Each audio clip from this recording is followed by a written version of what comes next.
Mga taga-Puerto, maging alerto. Alamin ang pertussis. Ang pertussis o whooping cough ay isang nakakahawa at nakakamatay na sakit mula sa isang mikrobyo. Naipapasa ang sakit na ito sa hangin mula sa pag-ubo o pagbahing ng taong may sakit. Mabilis ang pagkalat ng sakit na ito dahil ang mga sintomas sa unang linggo ng sakit ay banayad lang, pero lubhang nakakahawa na ang taong may sakit. Matagal ang gamutan ng sakit na pertussis at ito'y higit na nakamamatay sa mga sanggol kumpara sa nakatatandang mga bata. Ang isang taong may pertussis o whooping cough ay maaaring makahawa ng 18 pang ibang tao. Pinakamataas ang peligro ng mga komplikasyon ng sakit na ito sa mga sanggol.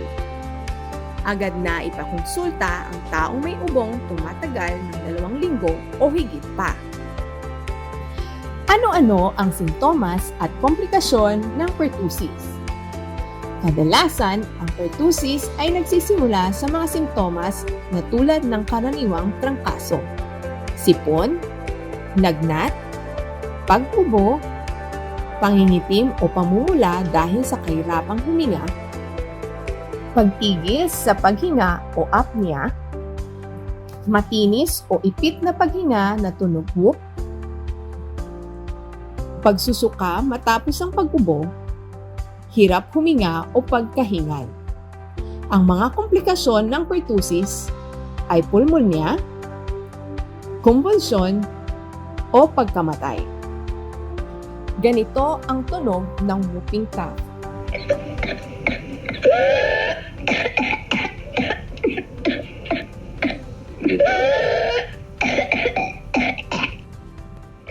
Ang mga sanggol ay maaaring hindi makaranas ng pag-ubo, subalit sila ay maaaring makaranas ng apnea, ang pagtigil sa paghinga o kahirapan sa paghinga.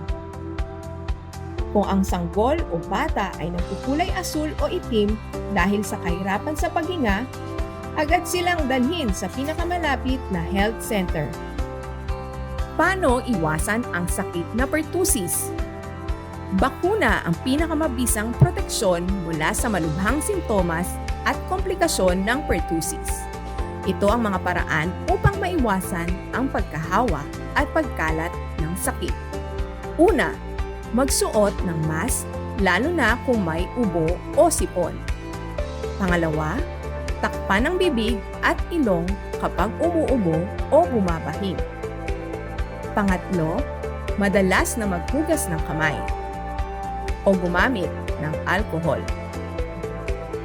Pang-apat, limitahan ang pakikihalubilo sa iba kung may nararamdaman ng sakit. At panglima, agad nang kumonsulta sa health center kung may ubo na tumatagal ng 2 linggo o higit pa. Ang pertussis ay kayang malunasan sa tulong ng mga antibiotics kung ito ay masisimulan ng maaga, kaya mahalaga ang maagang pagkonsulta.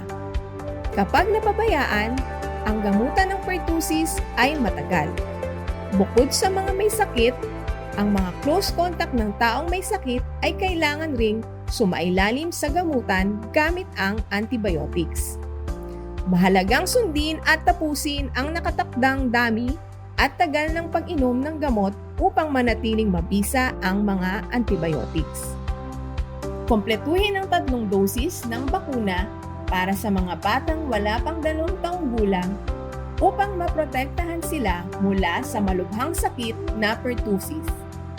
Ito ay isang paalala mula sa Department of Health, City Government of Puerto Princesa, City Health Office, at Gabay Pangkalusugan ng Puerto Princesa.